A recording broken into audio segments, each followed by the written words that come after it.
Morning વિદ્યાર્થી મિત્રો, કેમ છો? મજામાં?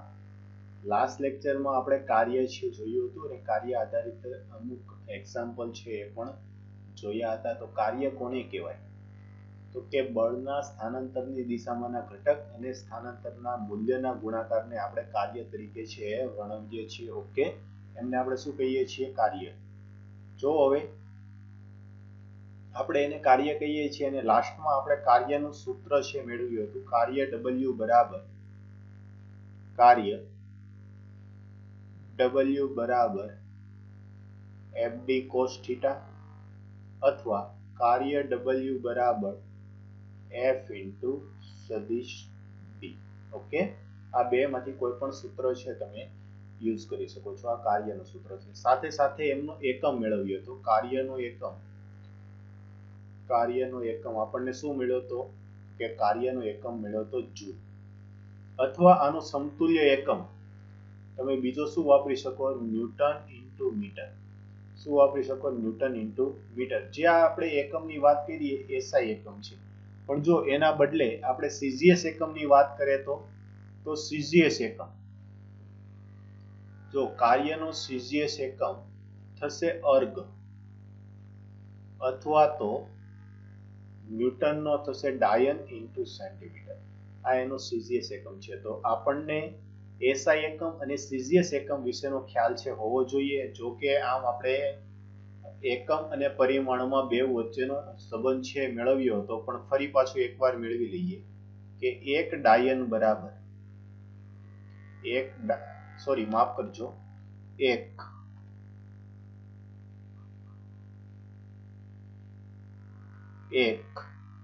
અર્ગ બરાબર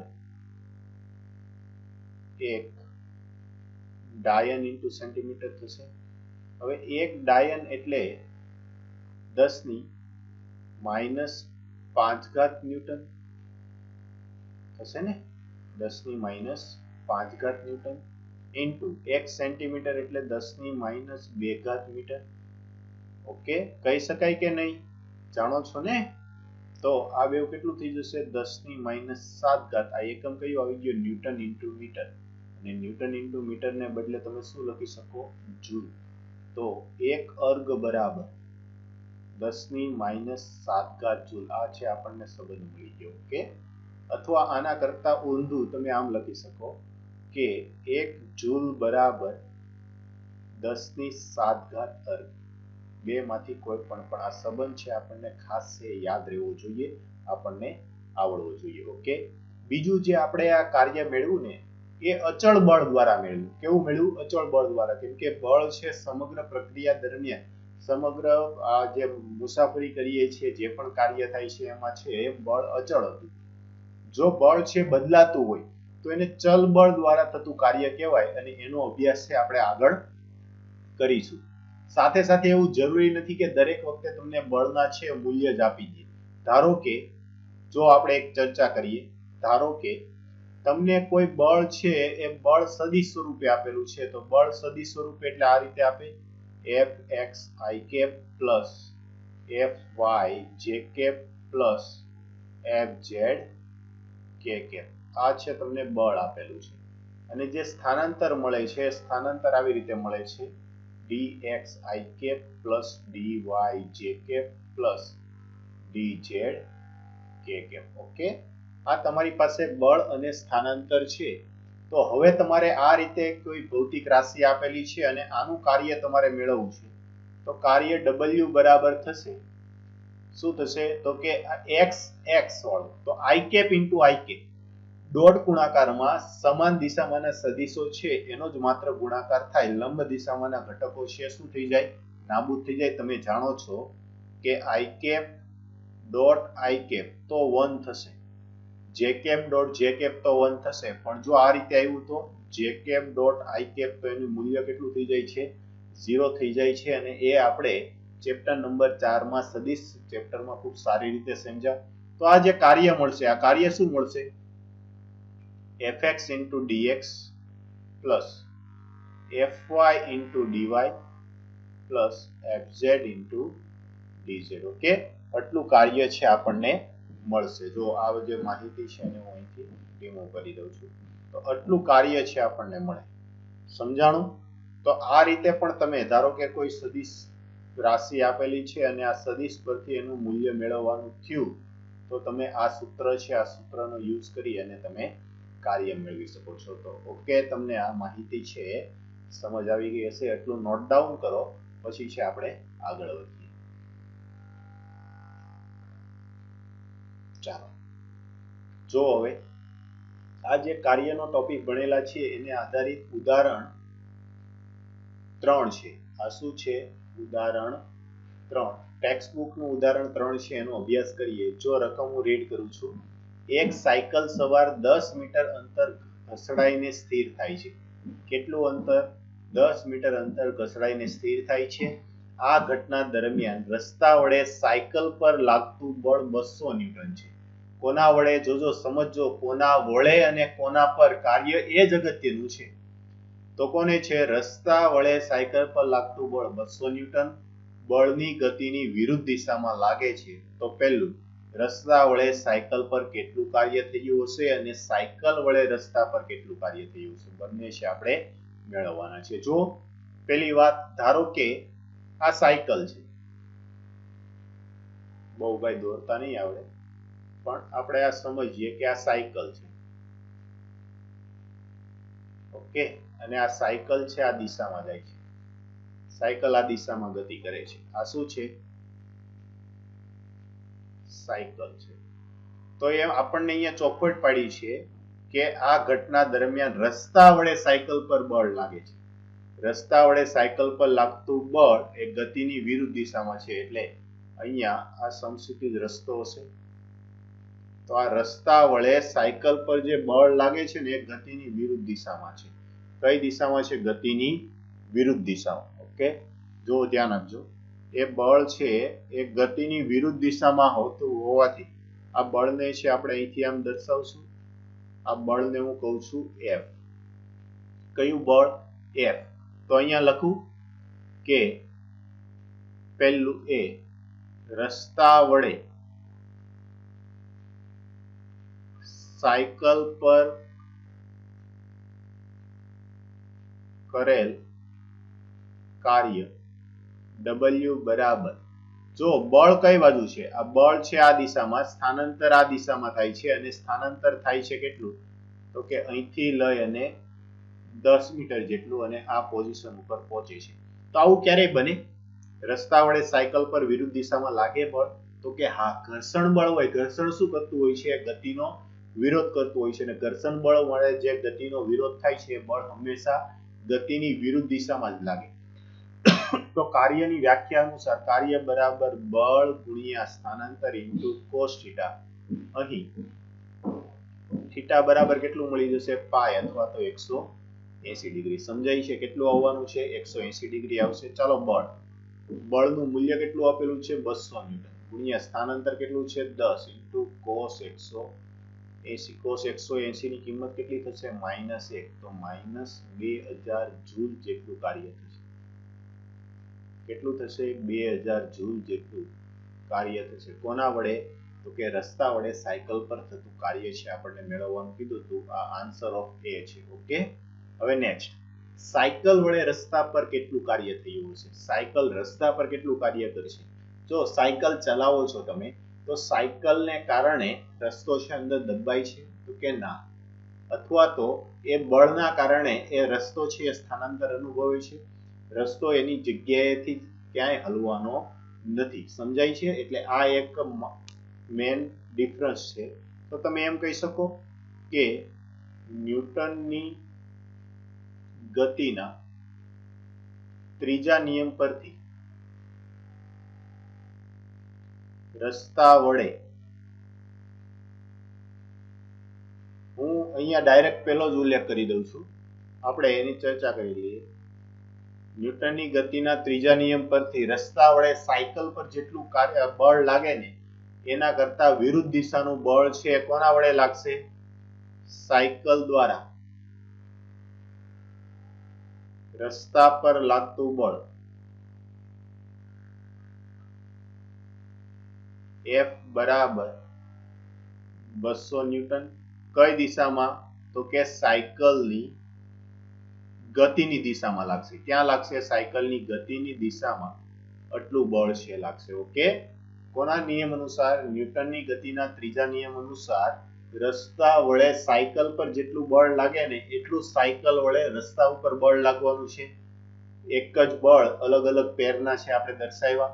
તો એ બળ છે કઈ દિશામાં લાગે છે? તો કે સાયકલની ગતિની દિશામાં લાગે છે. પરંતુ આ બળ દ્વારા રસ્તાનું સ્થાનાંતર d બરાબર 0 હોવાથી કાર્ય W બરાબર 0 જૂલ. કેમ કે રસ્તો ખસતો જ નથી. કાલે જે મેં તમને ઉદાહરણ આપ્યું હતું ને કે દિવાલ છે, એકવાર મકાન બની ગયું, આ દિવાલ ઉપર તમે ગમે એટલું બળ લગાડો પણ જો દિવાલ ખસતી જ નથી તો તમારા બળનો કોઈ અર્થ રહેતો નથી. તમે કોઈ કાર્ય કરતા નથી. તમે ભલે ને બળ લગાડો અને સ્થાનાંતર થાય તો જ કાર્ય થાય, નહીતર કાર્ય થવાનું નથી. ઓકે, તો આ છે આન્સર ઓફ બી. કોનો આન્સર છે?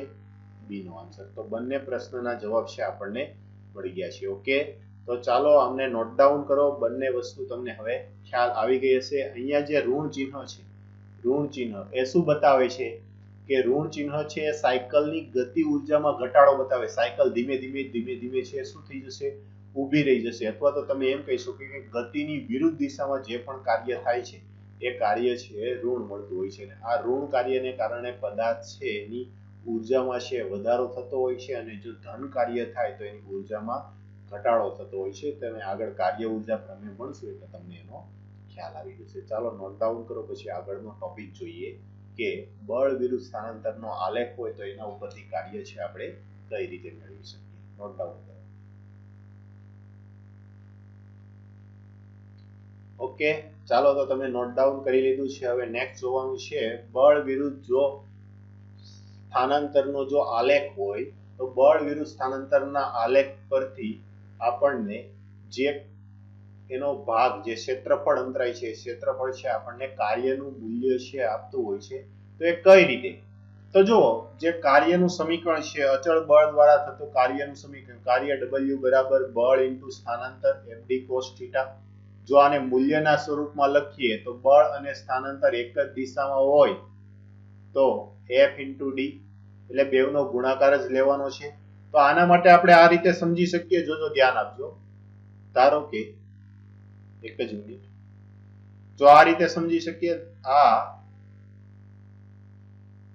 ધારો કે અચળ બળ F ન્યૂટનમાં લાગે છે અને આ બળની અસર હેઠળ એક પદાર્થ છે એનું સ્થાનાંતર D છે આપણે મીટરમાં દર્શાવીએ.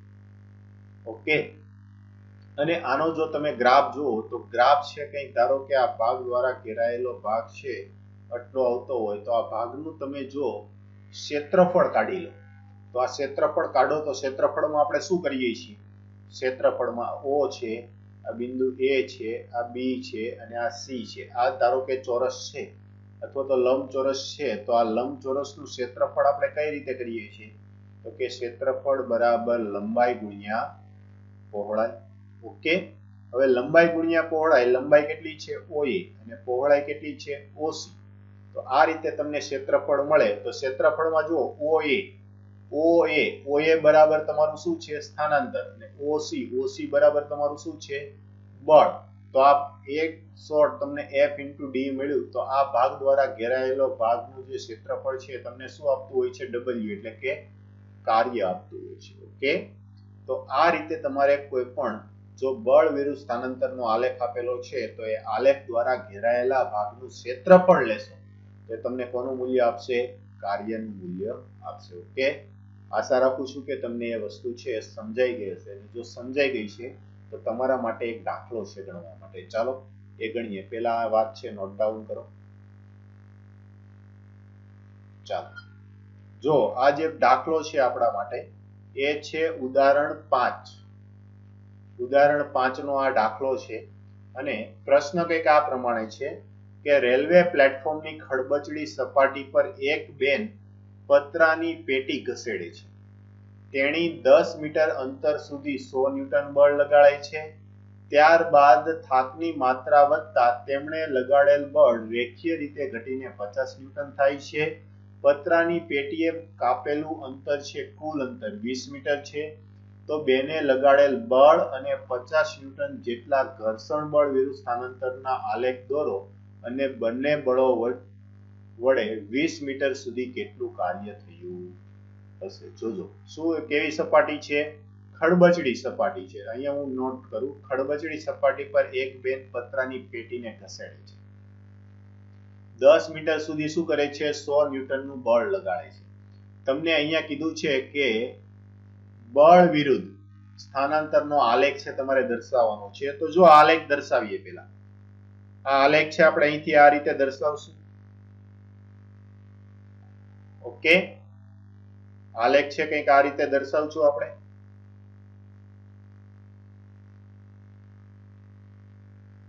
આ જે લગાડેલું બળ છે, તો અહીંયા છે આપણે મૂલ્યમાં આપી દઈએ, આ 50, આ 100, આ 50 ન્યૂટન, અને જે ઘર્ષણ બળને કારણે આગળ આવશે તો અહીંયા આપણે આપશું -50 ન્યૂટન. ઓકે, તો શરૂમાં શું કરે છે, તો કે અહીંયા ધારો કે આ મૂલ્ય છે હું 10 મીટર લખું છું, અહીંયા 5, 10, 15 અને આ 20. ઓકે, આ છે શેમાં છે, સ્થાનાંતર ડી, સ્થાનાંતર ડી શેમાં છે, મીટરમાં છે. ઓકે, ચાલો, તો પહેલું 10 મીટર છે, પહેલું 10 મીટર છે એ અચળ બળ દ્વારા છે અહીંથી અહીંયા લઈ જાય છે. ઓકે, તો આ પહેલું છે તમને મળી ગયું. પછી શું કરે છે, એને થાક લાગે છે અને થાકના કારણે તેનું બળ છે રેખીય રીતે ઘટે છે, રેખીય રીતે ઘટીને 50 ન્યૂટન થાય છે. તો 50 ન્યૂટન, તો આને આ તમે આ રીતે ખેંચો આ પોઈન્ટ સુધી, તો અહીંયા જે આ મૂલ્ય મેળવે કેટલું મળશે, 50 ન્યૂટન મળશે. અને પછી આ બેવને તમે જોડી દો તો આ સ્થાનાંતર છે તમને કેટલું મળી ગયું, 20 મીટર. ઓકે, એક્ઝેક્ટ 20 ઉપર આવે એ રીતે કરી દેવાનું. આને થોડી વ્યવસ્થિત કરી નાખું તો જો. ઓકે, ઓકે, તો આ કેટલું આવી ગયું, 20 મીટર જેટલું આવી ગયું. હવે પતરાની પેટીએ કાપેલું અંતર કુલ 20 મીટર છે. ઓકે, અને બહેને લગાડેલ બળ અને 50 ન્યૂટન જેટલા ઘર્ષણ બળ વિરુદ્ધ સ્થાનાંતરનો આલેખ દોરો. હવે ઘર્ષણ બળ છે ને હંમેશા ગતિની વિરુદ્ધ દિશામાં લાગે, અને તમને ખ્યાલ છે કે જો જે બાજુ સ્થાનાંતર થાય છે એ દિશામાંનું બળ તમે પ્લસ ધ્યાનમાં લો તો ઘર્ષણ બળ છે તમારે કેવું લેવું પડે, માઇનસ લેવું પડે. તો આ જે 50 ન્યૂટન બતાવ્યું આ શું છે, ઘર્ષણ બળ છે. શું છે, ઘર્ષણ બળ છે. અને આનો જો તમે આલેખ દોરો તો આલેખ છે કંઈક આવો આવશે. ઓકે, હવે આમને નામકરણ કરી દઈએ, આ ઓ, આ એ, આ બી, આ સી, આ ડી અને આ ઈ. ઓકે, આવા બિંદુઓ છે. અને હવે છે આપણે આનું છે બેવના પ્રશ્ન આપણને એમ પૂછેલો છે કે બંને બળ દ્વારા 20 મીટર સુધી થયેલું કાર્ય છે મેળવો. તમને આલેખ છે સમજાઈ ગયો છે. શું કરવાનું હતું, તો કે પહેલા અચળ બળ હતું ને અચળ બળ માટેનો તમે આ આલેખ છે દર્શાવી દીધો, પછી બળ છે રેખીય રીતે ઘટતું હતું, તો આ રેખીય રીતે ઘટતા બળનો છે ગ્રાફ દોર્યો છે. ઓકે, તો પહેલું એટલે કે જે આ પ્લેટફોર્મ ઉપર બેન બળ લગાડે છે, તો આ બેન દ્વારા પેટી પર થતું, બેન શું લગાડે છે, બેને લગાડેલા બળ, તો બેને લગાડેલા બળ દ્વારા પેટી પર થતું કાર્ય. ઓકે, તો પેટી પર થતું કાર્ય W બરાબર શું આવશે, તો કે તમે એમ કહી શકો કે લંબચોરસ OABE નું ક્ષેત્રફળ પ્લસ સમાંતર બાજુ એમ લંબચોરસ કહી દઈએ આપણે BCD નું ક્ષેત્રફળ. ઓકે, આ રીતે આપણે આપી શકીએ માહિતી. હવે જો આના માટે OABC નું ક્ષેત્રફળ, તો OA એટલે આના માટે આપણે એવું કહી શકીએ કે OE ઇન્ટુ ઊંચાઈ કેટલી છે OA પ્લસ આ જે ભાગ છે, તો જો આ એક પ્રકારે આવી રીતનો ભાગ છે, તો આવા ભાગનું ક્ષેત્રફળ છે અને બે ભાગમાં વેચી દો, એક ત્રિકોણ અને આ એક લંબચોરસ, તો પણ ચાલે. અથવા તમે એમ કહી શકો કે ત્રિકોણ તરીકે ગણતરી કરી લો તો શું કરવાનું, જે બે લંબાઈ વાળી ભાગ છે એનો જે તમારે એવરેજ લઈ લેવાનું, તો કે B plus CD divide by 2 into પહોળાઈ કેટલી છે, તો કે ઈડી જેટલી, કેટલી છે ઈ. ઓકે, ચાલો કિંમત મૂકીને સાદુરૂપ આપીએ. ઓઈ આપણું છે 10 ગુણ્યા OA કેટલું છે 100 વત્તા બી ઇન્ટુ સીડી, બી છે 100 વત્તા ડી છે 50 ના છેદમાં 2 ઇન્ટુ ઈડી કેટલું છે 10. તો આ કેટલું થઈ જશે 1000 વત્તા આ થઈ ગયું 150. 150 ભાગ્યા 2 એટલે 75. 75 ગુણ્યા 10 એટલે 750. તો કુલ કાર્ય છે કેટલું આવશે 1750 જૂલ. ઓકે, જે આ બેન દ્વારા પતરાની પેટી પર કાર્ય થાય છે કેટલું આવશે 1750 જૂલ. આ આન્સર ઓફ એ છે આપણને મળી ગયું. હવે કીધું છે ઘર્ષણ બળ દ્વારા થતું કાર્ય, તો બી ઘર્ષણ બળ દ્વારા પતરાની પેટી પર થતું કાર્ય, એને ફ્રિક્શન ને કારણે કહી દઉં તો F રેઝિસ્ટન્સ અથવા તો F ફ્રિક્શન કહી દઉં, WF. તો WF બરાબર શું થશે, તો કે જો આ O અહીંયા જે ભાગ છે એને A ડેશ કહું અને આને હું કહી દઉં B ડેશ, તો શું કહેશે, તો કે લંબચોરસ O A dash B dash B દ્વારા ઘેરાયેલ ભાગનું ક્ષેત્રફળ, ઘેરાયેલ ભાગનું ક્ષેત્રફળ. ઓકે, તો આ ભાગનું ક્ષેત્રફળ શું આવશે, તો કે OA dash into A dash B dash. OA dash કેટલા છે, OA ડેશ તો કે -50 ગુણ્યા A ડેશ B ડેશ. જો આ A ડેશ B ડેશ એટલે કુલ લંબાઈ કેટલી છે 20, એટલે કે આ આવશે -1000 જૂલ. કેટલું આવશે -1000 જૂલ. ઓકે, આટલું કાર્ય છે થશે. ઘર્ષણ બળ દ્વારા થતું જે કાર્ય છે એટલે બીજાનો પણ આન્સર છે હવે આપણને મળી ગયો છે. ઘર્ષણ બળ દ્વારા થતું જે કાર્ય છે એનો આન્સર પણ આપણને મળી ગયો છે. આટલું કાર્ય થશે. ઓકે, આ છે આન્સર બીજા. આટલું સિમ્પલ છે. કાર્ય આધારિત પ્રશ્નો છે, ખૂબ સરળ છે, અમુક જે ઇનિશિયલ લેવલના છે તે. ઓકે, તો હવે તમને જે આ કાર્ય આપણે મેળવીએ છીએ એ અચળ બળ દ્વારા, તો આલેખ પરથી પણ એનો ભાગ છે કઈ રીતે, જો આ ભાગ હતો આટલો ભાગ છે આ ઘેરાયો, તો એનું ક્ષેત્રફળ વત્તા જે આ ભાગ છે ઘેરાયો, બેવના ક્ષેત્રફળનો આપણે શું લઈ લીધો સરવાળો, તો આટલું છે કુલ જે ક્ષેત્રફળ છે એનો સરવાળો લીધો તો કુલ કાર્ય છે મળી ગયું. ને ઘર્ષણ બળ દ્વારા થતા કાર્યનું એમાં બીજું અલગથી ગણતરી કરી લીધું. ઓકે, નોટ ડાઉન કરો પછી આગળ. ઓકે, ચાલો આગળ વધીએ. તો હવે પછીનો ટોપિક આપણે જોવાનો છે કાર્ય ઉર્જા પ્રમેય. જો ખૂબ જ અગત્યનો પ્રમેય, કાર્ય ઉર્જા પ્રમેય. આ ચેપ્ટરમાં હવે ડગલે ને પગલે આ પ્રમેય છે એનો ઉપયોગ આવવાનો છે. તો આ પ્રમેય છે પહેલા તો આપણને આવડવો જોઈએ. તો જુઓ, ધારો કે કોઈ m દળ વાળો પદાર્થ છે, m દળ વાળો પદાર્થ એ જેટલા અચળ પ્રવેગ સાથે ગતિ કરતો હોય, એ જેટલા અચળ પ્રવેગથી ગતિ કરતો હોય તો એની અચળ પ્રવેગ ગતિનું સમીકરણ શું આવશે, તો કે v² - u² is equal to 2ad. અચળ પ્રવેગી ગતિના સમીકરણ અનુસાર. ઓકે, હવે જે આ સમીકરણ છે, જોજો ધ્યાન આપજો, આ સમીકરણ છે એની બંને બાજુ 1/2m વડે ગુણાકાર કરતા શું કર્યું, આ સમીકરણ છે, સમીકરણની બંને બાજુ 1/2 વડે ગુણાકાર કરતા, તો આ 1/2m પછી જે આપણું ઓરિજિનલ સમીકરણ હતું v² - u² બરાબર આ બાજુ 1/2m અને આ જે હતું એ 2ad. જોજો હવે ધ્યાન આપજો, આ 1/2m છે એનો ગુણાકાર છે અહીંયા અંદર બંને સાથે થશે. સમજાય છે? તો આ જે મળશે એ આપણને શું મળશે, 1/2m v² - 1/2m u². અથવા પ્રારંભિક વેગ છે v માઇનસ v0 લેતા હતા, તો અહીંયા v0 કહી દો, એથી કરીને તમને છે સમજ આવે. ઓકે, v0 જો હવે અહીંયા 2 થી 2 છે કેન્સલ આઉટ થઈ જશે, તો આ સૂત્ર હું મળ્યું ma ઇન્ટુ d, આવું થઈ ગયું. અહીંયા v છે એનો અંતિમ વેગ છે અને v0 છે એનો પ્રારંભિક વેગ છે. અને આ v છે અંતિમ વેગ અને v0 છે એ પ્રારંભિક વેગ છે. તો જુઓ, આ જે હાફ mv² એટલે ગતિ ઉર્જા થશે. તો આ ગતિ ઉર્જા અંતિમ વેગ હોય તો ગતિ ઉર્જા છે ફાઇનલ આવી, માઇનસ આ પ્રારંભિક વેગ હોય તો ગતિ ઉર્જા છે પ્રારંભિક આવી, બરાબર ma એટલે બળ ઇન્ટુ સ્થાનાંતર.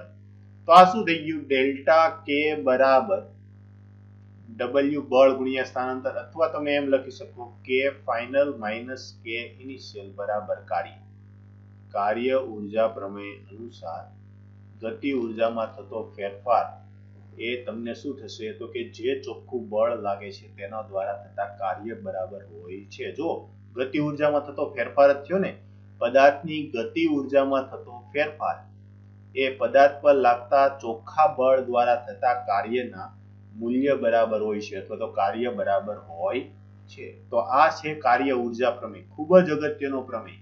ફરી એકવાર, ધારો કે m દળ વાળો પદાર્થ છે એ જેટલા પ્રવેગ સાથે ગતિ કરતો હોય તો એના માટે અચળ પ્રવેગી ગતિનું સમીકરણ હું થોડું કરેક્ટ કરી દઉં એટલે તમને વધારે ખ્યાલ આવે. જો ઓકે, તો v² minus v0² is equal to 2ad.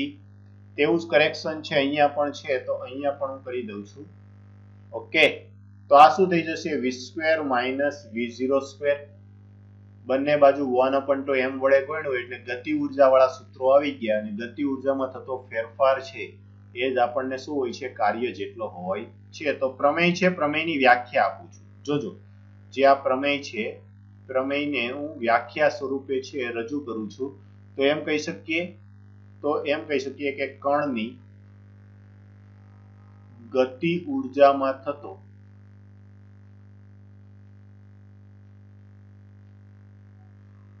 ફેરફાર તેના પર લાગુ પાડે ચોખ્ખા બળ દ્વારા થતા કાર્ય જેટલો હોય છે. આ જે વિધાન છે, આ વિધાનને કહેવાય છે કાર્ય ઉર્જા પ્રમેય.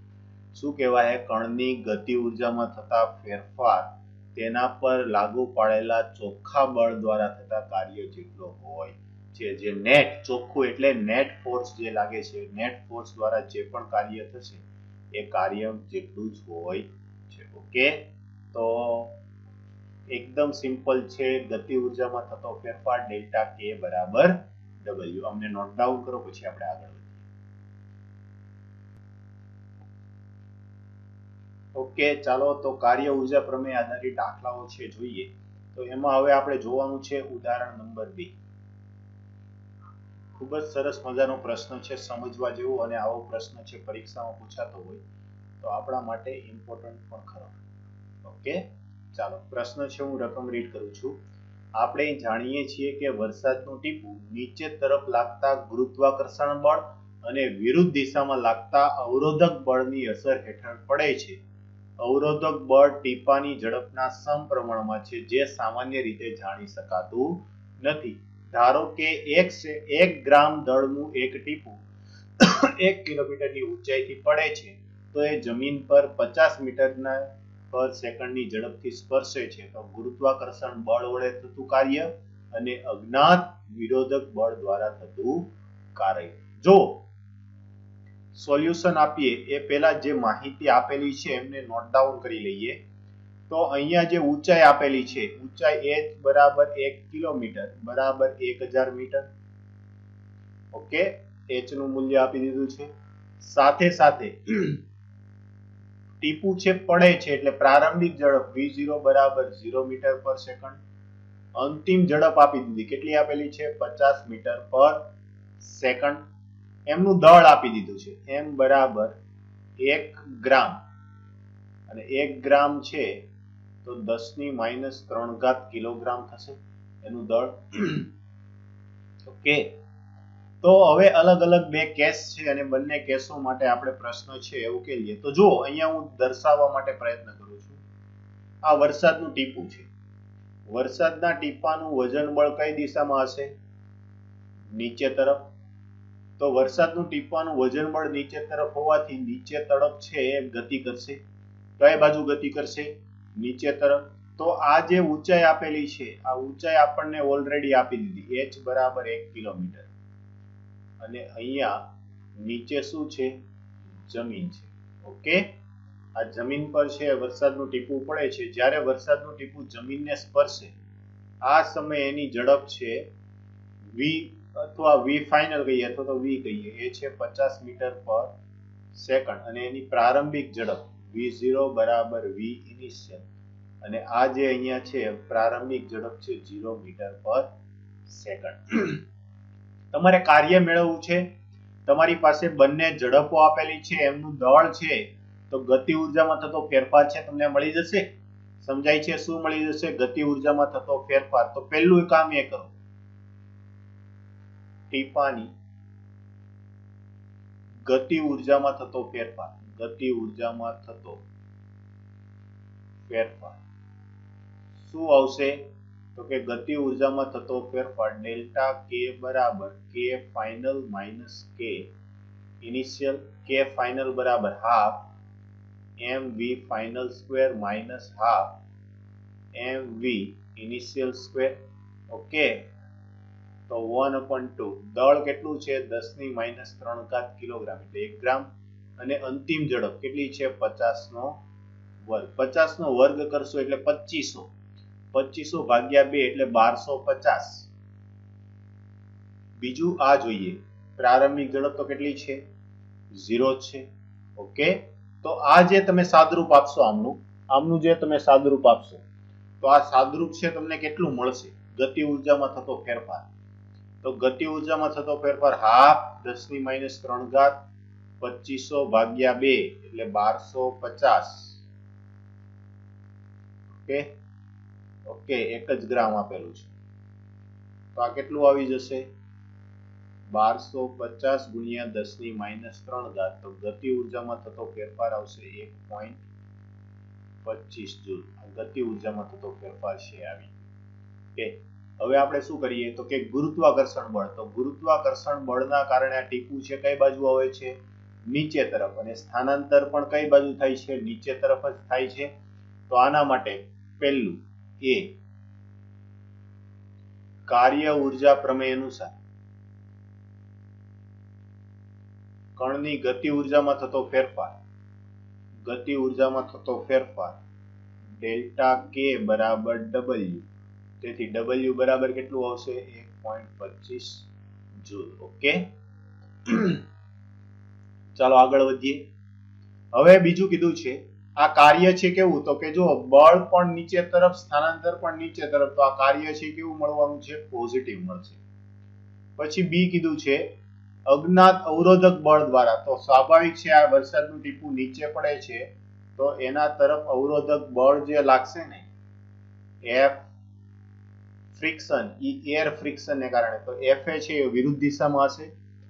તો આ જે કાર્ય મળશે, આ જે કાર્ય કેવું હશે? વિરુદ્ધ દિશામાં હશે. તો અહીંયા આપણને જે માહિતી આપેલી છે એ પ્રમાણે આપણે કહીએ તો આ કણ છે કેટલી ઊંચાઈ પર છે? જો આ કણ છે એ h ઊંચાઈ પર છે, તો h ઊંચાઈ પર એની પાસે શું હશે? સ્થિતિ ઉર્જા હશે. શું હશે? સ્થિતિ ઉર્જા.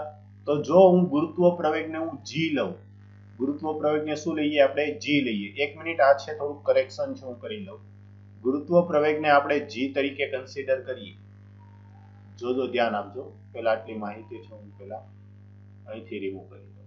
ઓકે, બધી માહિતી છે પેલા કાઢી જ નાખીએ. કણ છે કેટલી ઊંચાઈ પર છે? તો કે કણ છે એ h ઊંચાઈ પર છે. તો h ઊંચાઈ પર એમની સ્થિતિ ઉર્જા m દળના ટીપાની h ઊંચાઈ પર સ્થિતિ ઉર્જા U બરાબર mgh, m કેટલા છે 10⁻³ g છે 10 અને ઊંચાઈ છે 1000 એટલે 10⁻³ તો સ્થિતિ ઊર્જા કેટલી આવશે 10 જૂલ જેટલી આવશે કેટલી આવશે 10 જૂલ જેટલી ઓકે તો આ જે વરસાદનું ટીપું છે ઉપરથી નીચે પડે છે ત્યારે કાર્ય ઊર્જા પ્રમેય તમે લાગુ પાડો તો કાર્ય ઊર્જા પ્રમેય અનુસાર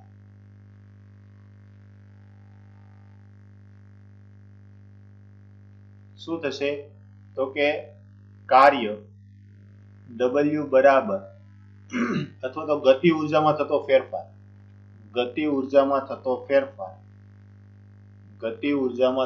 ફેરફાર ડેલ્ટા K બરાબર W એ ગુરુત્વાકર્ષણ બળ દ્વારા પ્લસ W વિરોધક બળ દ્વારા એટલે રેઝિસ્ટન્સ ફોર્સ દ્વારા તમારે WR છે મેળવવું છે ઓકે તો WR બરાબર શું થઈ જશે ડેલ્ટા K માઇનસ W ગુરુત્વાકર્ષણ બળ ડેલ્ટા K કેટલું છે ડેલ્ટા K તો કે 10 માઇનસ ગુરુત્વાકર્ષણ ડેલ્ટા K એટલે ગતિ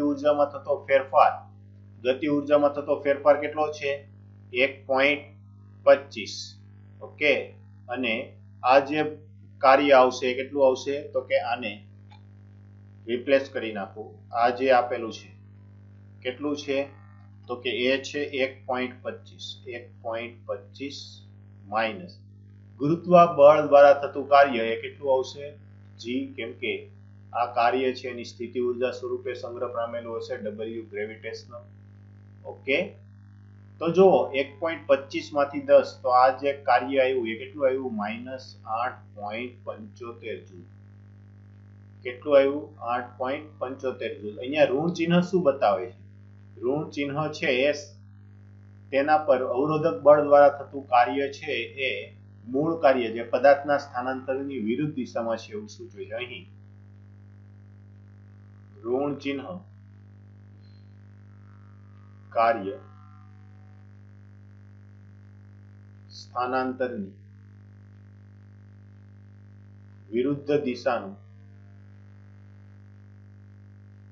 સૂચન કરે છે ઓકે આ રીતે તમે છે મેળવી શકો કાર્ય શું કરે છે સ્થાનાંતરની વિરુદ્ધ દિશાનું સૂચન કરે છે પહેલું કામ આપણને શું કીધું હતું ગુરુત્વીય બળ દ્વારા થતું કાર્ય તો ગુરુત્વીય બળ દ્વારા થતું કાર્ય આ આપણો એનો આન્સર છે કેટલું આવશે તો કે એનામાં જે પણ સ્થિતિ ઊર્જા છે એ વરસાદનું ટીપું છે એની એ સ્થાને જેટલી સ્થિતિ ઊર્જા છે એના બરાબર હશે એ 10 જૂલ આવી ગતિ ઊર્જામાં થતો ફેરફાર છે આપણે મેળવો 1.25 આવ્યો તો કાર્ય ઊર્જા પ્રમેય અનુસાર ગતિ ઊર્જામાં થતું ફેરફાર એ જે પરિણામી બળ શું હતું પરિણામી બળ દ્વારા થતું કાર્ય તો પરિણામી બળ તો કે વજન બળ છે આ નીચે તરફ લાગે છે અને વિરોધક બળ છે ઉપર તરફ લાગે છે હવાનું અવરોધક બળને કારણે તો આ બેવના પરિણામી બળને કારણે એટલે બેવનો આપણે શું લઈ લીધો સરવાળો અને એક કુલ કાર્ય આવશે ઓકે સમજાણું ચાલો નોટ ડાઉન કરો પછી આગળ વધીએ જો પ્રશ્ન છે ઉદાહરણ 4 નો પ્રશ્ન છે હું લીડ કરું છું લશ્કરી કવાયતમાં પોલીસ અધિકારી 50 ગ્રામ દળની બુલેટને 200 મીટર પર સેકન્ડની ઝડપથી 2 સેન્ટીમીટર જાડાઈના નરમ પાટિયા તરફ છોડે છે જુઓ ટેબલ તેની પ્રારંભિક ગતિ ઊર્જાના 10% ઊર્જા સાથે તેમાંથી બહાર નીકળે છે તો બહાર નીકળતી બુલેટની ઝડપ કેટલી હશે જો પહેલા તો આપણે એક કામ કરીએ સોલ્યુશનમાં શું કરીએ તો કે આમની છે ને પહેલા તો ગતિ ઊર્જા ગણી લઈએ કેમ કે તમને જો અહીંયા દળ આપેલું છે આ એનો વેગ આપેલો છે તો પ્રારંભિક ગતિ ઊર્જા કે ઇનિશિયલ બરાબર હાફ mv² પરથી શું કહી શકીએ હાફ દળ છે 50 ગ્રામ એને કિલોગ્રામમાં કન્વર્ટ કરવું પડશે એટલે 10⁻³ ઝડપ કેટલી છે 200 નો વર્ગ કેટલો આવશે 40,000 આવશે કેમ કે 4 અને એની પાછળ બીજા 4 મીંડાઓ એમાંથી એક કેન્સલ થઈ 20,000 તમે આમ કહી શકો કે 50 ભાગ્યા 2 એટલે 25 ગુણ્યા 10 ની માઇનસ 3 ઘાત ગુણ્યા 4 ગુણ્યા 10 ની પ્લસ 4 ઘાત 25 ગુણ્યા 4 એટલે 100 100 ગુણ્યા 1 એટલે પ્રારંભિક જે ગતિ ઉર્જા છે કેટલી છે 1000 જૂલ છે. ઓકે, જે ગનમાંથી જે બુલેટ છોડવામાં આવે છે એની પ્રારંભિક ગતિ ઉર્જા છે 1000 જૂલ છે. હવે એ કયા પાટિયામાં ઘૂસે છે? 2 સેન્ટીમીટર જાડાઈના પાટિયામાં છે અંદર ઘૂસે છે અને તે તેની પ્રારંભિક ગતિ ઉર્જાની 10% ઉર્જા સાથે એમાંથી બહાર નીકળે છે. તો બહાર નીકળે છે તો એની અંતિમ ગતિ ઉર્જા નરમ પાટિયામાંથી બહાર નીકળતી બુલેટ એટલે કે ગોળી, બુલેટની ગતિ ઉર્જા કે ફાઇનલ બરાબર શું આપી શકીએ? તો કે કે ફાઇનલ બરાબર 10% જેટલી ઉર્જા સાથે શું નીકળે છે? બહાર નીકળે છે. તો પ્રારંભિકના 10% આવું થશે. પ્રારંભિકના 10%. તો પ્રારંભિક કેટલું હતું? તો કે 1000. 1000 ના 10% એટલે 10 ના છેદમાં 100 એટલે બહાર નીકળતી જે ઉર્જા છે કેટલી આવી ગઈ? 100 જૂલ જેટલી આવી અંતિમ ગતિ ઉર્જા. હવે અંતિમ ગતિ ઉર્જા આવી તો અંતિમ વેગ મળી જશે કેમ કે બુલેટ છે એનું દળ બદલાવાનું નથી. તો હાફ એમ વી ફાઇનલ સ્ક્વેર બરાબર 100. તો વી ફાઇનલ બરાબર √2 માફ કરજો √2 into 100 આવશે. √2 into 100 ના છેદમાં એમ, ચાલો સાદુરૂપ આપો ને, 200 √2 ગુણ્યા 2 એટલે 200 અને દળ છે 50 ગુણ્યા 10 ની માઇનસ 3 ઘાત કેમ કે કિલોગ્રામ છે. તો આ ભાગ કેટલાય ચાલ્યો? 4 થી ચાલશે.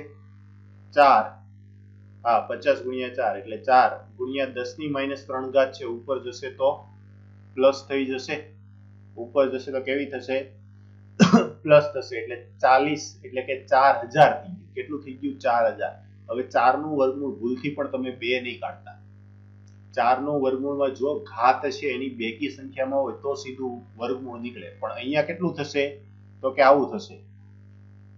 વી ફાઇનલ બરાબર વર્ગમૂળમાં 4000 અને 4000 નું તમે વર્ગમૂળ કાઢશો ને તો અંતિમ ગતિ ઉર્જા છે તમને કંઈક 63.2 મળશે.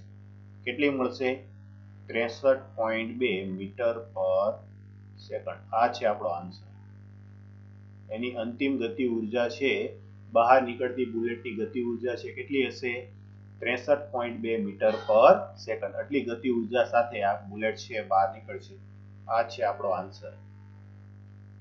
હવે જો તમને પ્રશ્ન એમ થાય કે જો આ ગોળી છે એ લાકડાના પાટિયામાં અંદર દાખલ થઈ તો એ 10% સાથે જ બહાર નીકળતી હોય તો બહાર નીકળતી વખતે એની ઝડપ છે કેટલી હોવી જોઈએ?